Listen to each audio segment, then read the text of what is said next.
There was always music at our house as far back as I can remember. Mother sang and played the piano, and my father sang, and he was always in a quartet, a male quartet, and they practiced a lot at our house when I was little. And then I don't know how my father knew how to sing or anything about that or his desire to sing, because I never heard any music at his parents' home. But my mother's family, especially the Byerleys, not the Boers so much, but the Byerleys were very musical. In fact, her father and mother had a little band called the Byerley Band, and they played, and it was my grandfather Byerley, his sisters Pearl, Love, and Alice, and his mother, Martha Luttrell Byerley, and his wife Grace. And they played this old band. They had a cello, a mandolin, a guitar, a banjo, and a concertina that I know of.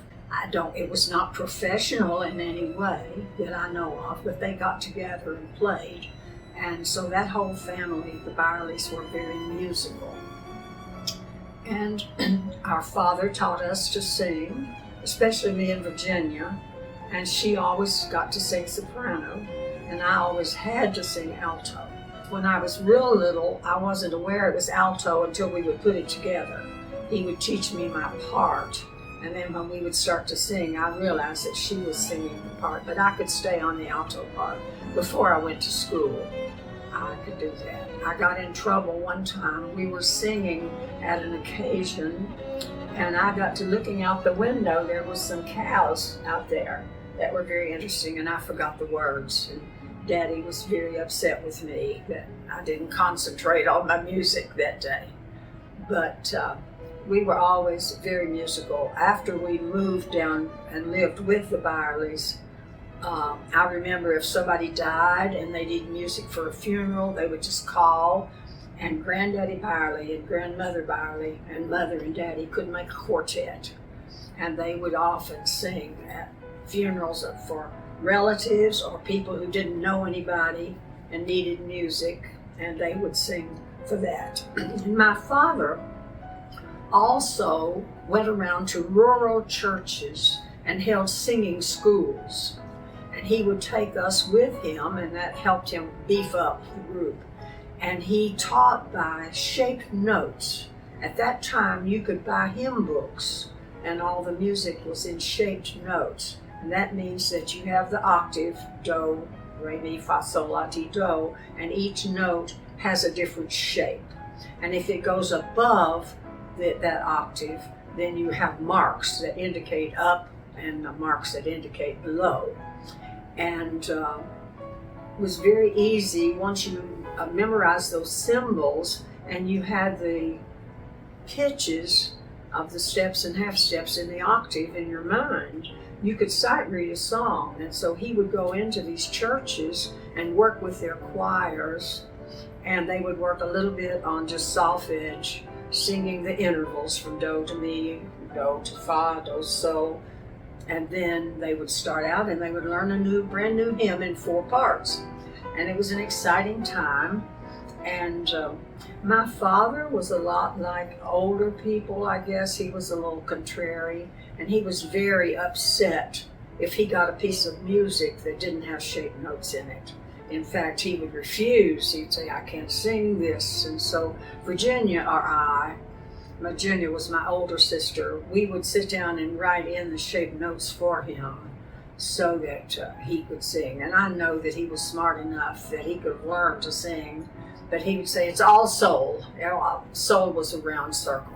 And so he would say, all the notes are souls, I can't sing this. Mother always played the piano at church, and until they got an organ, and then they hired an organist. But because of that, we had to be on time. In fact, we had to be early. My daddy led the singing and directed the choir, and Mother played, and so they didn't have any music till we got there. So we were always early. If we were late, we didn't go. And so that was why I like to be on time, I guess, now. So anyway, it was just natural and normal. There was always music at the Byerly house. People called it the Harrell house after we moved there a while. There was always music there, and I just grew up in that and assumed that everybody could sing because we all could.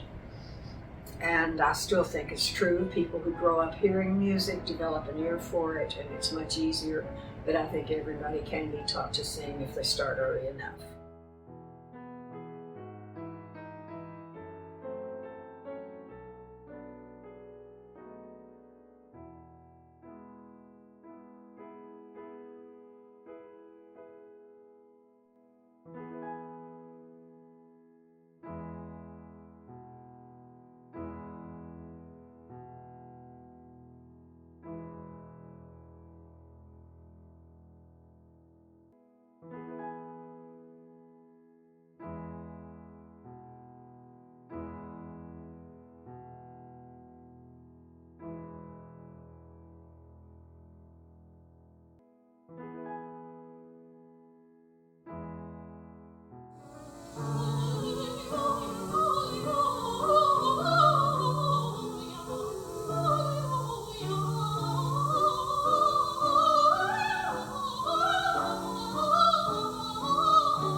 to pray.